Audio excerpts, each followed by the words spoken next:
Sumainyo ang Panginoon. At sumainyo rin. Ang mabuting balita ng Panginoon ayon kay San Lucas. Papuri sa iyo, Panginoon.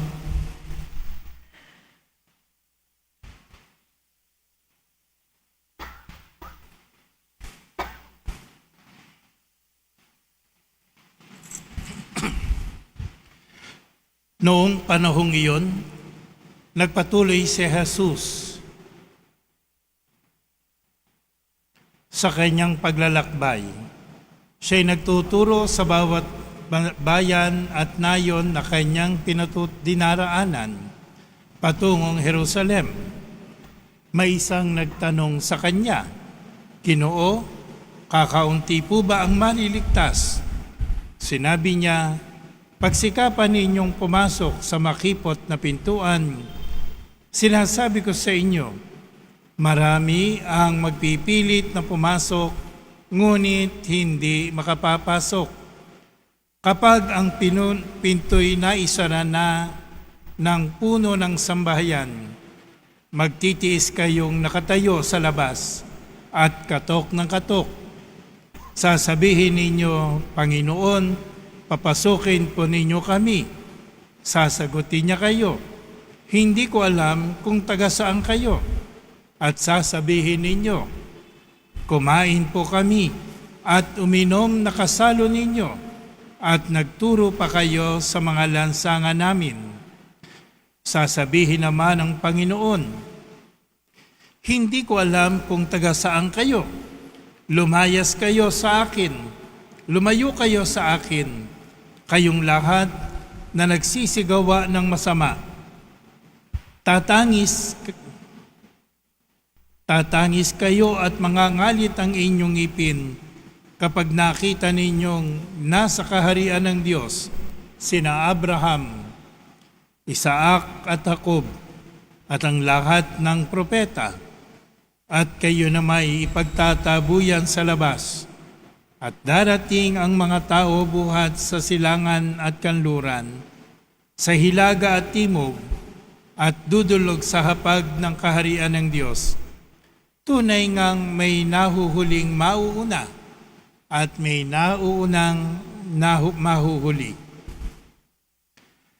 Ang mabuting balita ng Panginoon. Pinupuri ka namin, Panginoong Hesukristo.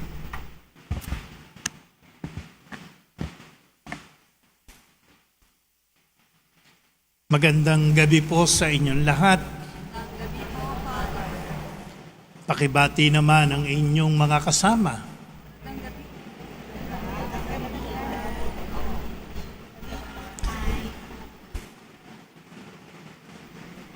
Pasensya na po at ako ay nahuli. May misa pa ho ako sa Divine Mercy sa Silang. Natapos naman ako ng maaga. Kaya naman, traffic lang. Kaya ako'y nahuli. Mapapatawad niyo naman ako. Ay kung hindi, tigilan na natin. Mamaya, mangungumunyon kayo. Masama pala loob niyo, Mapapatawad niyo ako. Yan. Dito tuloy ko na, So, salamat po. Akala ko sasabihin niyo, Father naman, lagi ka namang late, taon-taon. Hindi nyo natatandaan yon? Hindi, Anyway, maganda po iyon. Ibig sabihin, yung sinabi ko last year, hindi nyo na natatandaan. Pwede kong ulitin, Oo, maganda yon. Po? At tayo ay biyaya ng Diyos. Muli tayo ay nakakapagnilay sa ating pamimintuho sa ating mahal na ina. At ang tema ng ating pagdiriwang sa taong ito ay napakalalim. Pinagninilayan ko Hindi ko alam kung makapagbabahagi ng maayos. Ano ba ang tema? Pananahan. Ano bang ibig sabihin ng pananahan? Kita nyo na, di rin kayo makasagot. 80 taong pananahan sa parokya ni San Roque ang ating mahal na ina. Kinukwenta ko yung kanyang pananahan, 80 years old. Ako ay 55 years old. Ilang taon ang diferensya? Sabi, magkwenta naman kayo. Pwede naman maglabas ng cellphone. Minsan nga kahit wala naman tanong, nakalabas ng cellphone habang nagmimisa. O yan, pwede na kayo mag-compute. O, 25 years ago, tama ba? 25 years na siyang nandito nang ako'y pinanganak. At nakilala ko ang mahal na ina. Nagkaroon ako ng acquaintance sa kanya.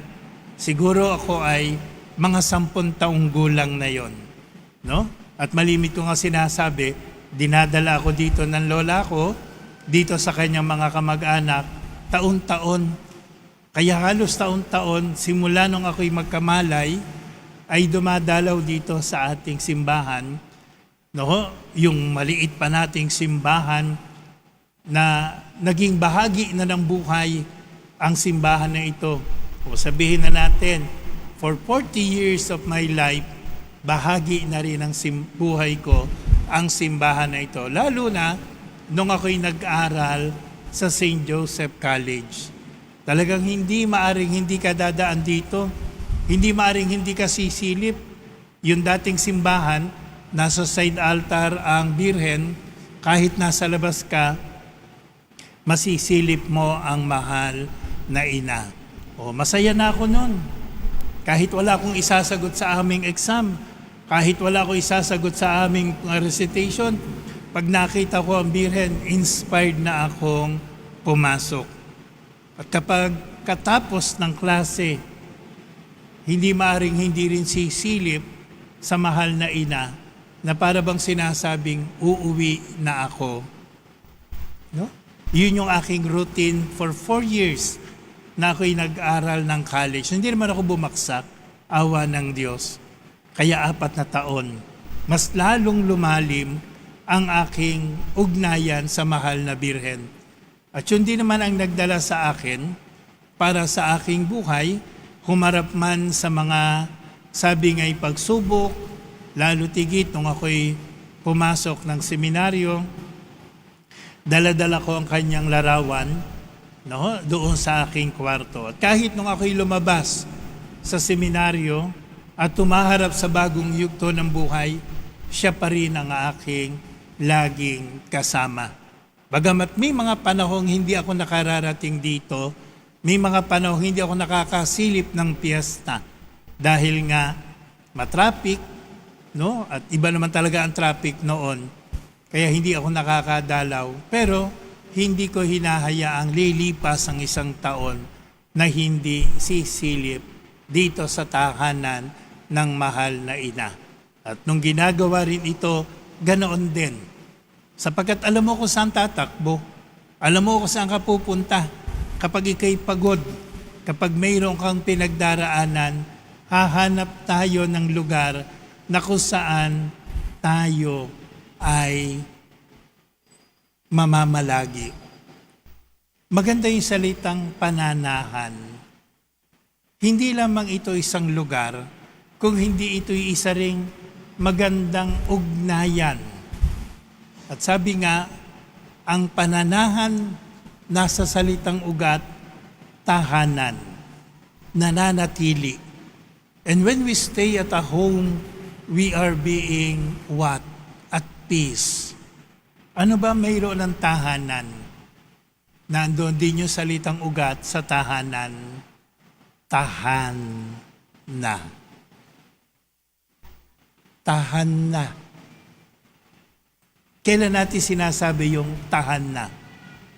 Kapag umiiyak, ay siya, tahan na, at ikay kanina pa umiiyak. Ay siya, tahan na, at ikay namamaos nakakaiyak. At anong ibig sabihin? Kumalma ka na. Pumanatag ka na. And we can only find that where? In a home. In a home. Sa tahanan. Sa tahanan. There is a song, a warrior is a child. Alam niyo ba yon? Huwag niyo nakantahin. Malilate tayo pare-pareho. Pero sabi nung kanta, matapos ang isang digmaan, matapos subarin ang kanyang damit na bakal, the warrior will go home. Uuwi sa kanilang tahanan. Bakit uuwi? Sapagkat sa tahanan, doon siya magpapahinga. Doon siya dadaing. Doon siya iiyak pag may sakit. At sinong nasa tahanan? Yung mga taong malapit sa kanyang puso. Hindi ka uuwi sa lugar, andoon ang kaaway. Hindi ka uuwi sa isang lugar na andoon ang iyong mga kasamaan ng loob. Uuwi ka sa isang lugar na alam mong mapapayapa ka. At kung may nasakit, may hahaplos. Kung may dinaramdam, may aalo. At kung ikay umiiyak, may magsasabing, tahan na, andito ka na sa bahay. Tahan na, andito ka na sa atin, pumanatag ka na. Kaya sa 80 taong pananatili ng mahal na ina dito sa parokya ni San Roque, napakarami ang umuuwi sa tahanang ito. Umuuwi para sumilip, umuuwi para dumulog, umuuwi dahil pagod, umuuwi dahil maraming dinadala. At anong natatagpuan? Someone who will say, tahan na, kalma na, pahinga na. And only a mother can say that, na alam nating kapag siya ang nagsalita, parang ang lahat ng sakit ay nawawala. Ano yung sabi ng commercial? Si Mami parang may magic. Paghipo niya, nawawala ang sakit. Kapag may sakit, paghipo ni Mami, gumagaling. Di ba? Di sinabing si tatay si Mami. That's why we are coming back always and we try our best sisilip sa ating mahal na ina. Hindi lamang siya ang nananahan tayo kasama ng mahal na ina.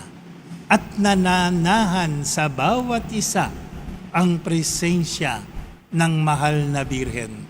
Na pagkatapos ng lahat, aalis tayo. Nawala ang problema? Hindi. Nawala ang sakit? Hindi rin. Pero alam natin, we are not alone.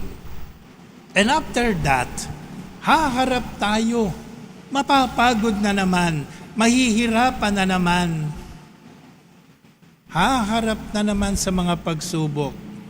Pero kaya natin, sapagkat alam natin, kapag natapos ang laban, kapag napagod sa labanan, may iuwian, may tahanan na nag-aantay kasama ang ina.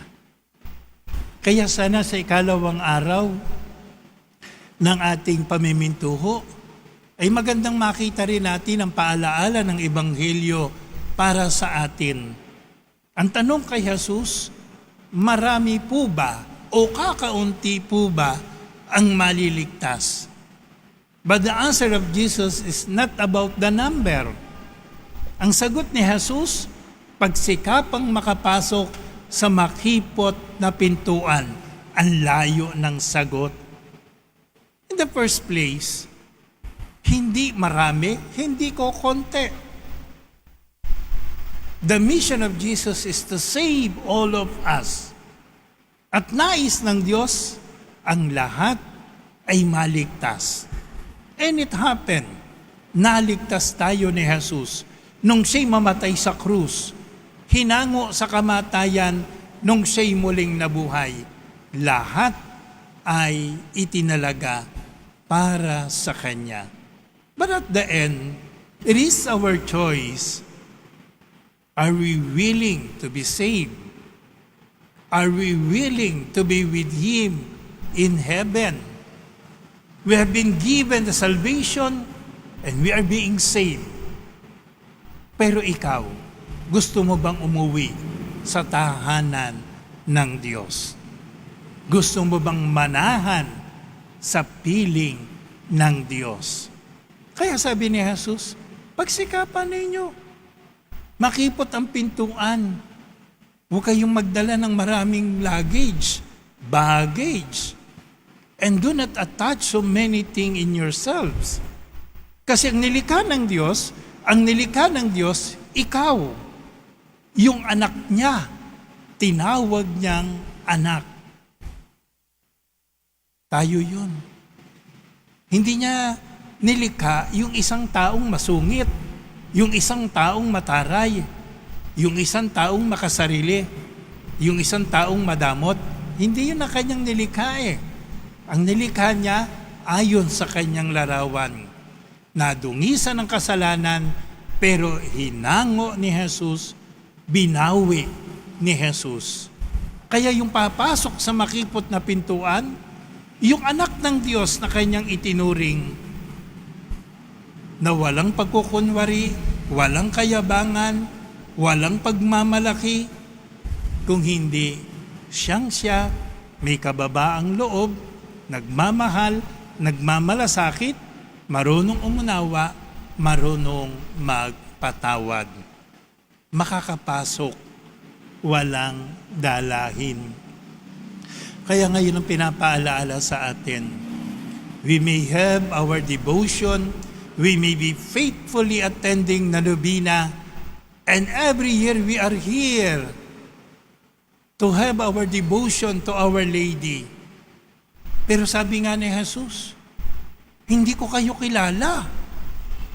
Ay lagi kaming naandoon, lagi kaming kasama, naandoon kami sa nobena, lagi ako nahalik sa mahal na ina.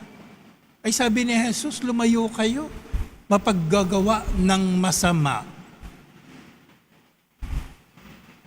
Si Jesus ang may sabi, di naman ako eh. We may be here, we may be active, pero yung buhay, yung practices, nakaugnay ba sa pagiging anak ng Diyos? Nakaugnay ba sa pagiging anak ni Maria? How many times that Mary say to you, tahan na, kalma ka na, tumahimik ka na. Ay hindi, ba't ako mananahimik? Nasaktan ako. Ay ano, magpapatalo ako? Ay parang hindi nga anak ni Maria, ano? Para bang panay ng sabi ng inay, tahan na, andito ka na sa akin. Huwag ka nang magalit. Huwag ka nang mainggit. Nandito ka na, tahan na. Minsan yun ang nakakalungkot. We may be always present, baka hindi natin nararanasan ang pananahan sa piling ni Maria. That we stay with her and we listen to her. Nasabi ko nga kanina, aalis tayo, may pagod, may hirap, may pagsubok, but we know we are not alone. We have our mother, and after all the battle, babalik ulit tayo dahil alam niya, napagod ka, nasaktan ka, halika, tahan na, manahan ka na sa aking piling. Or else, mawawala ng saysay ang pananahan. Hindi na yan magiging isang hamon o paanyaya, magiging isang parang title na lang that this year we celebrate the 80th year of staying ng image ni Mary. And that's all. Sayang. We find a home, we find a consolation, and we found a mother waiting for us to take care of us. Amen.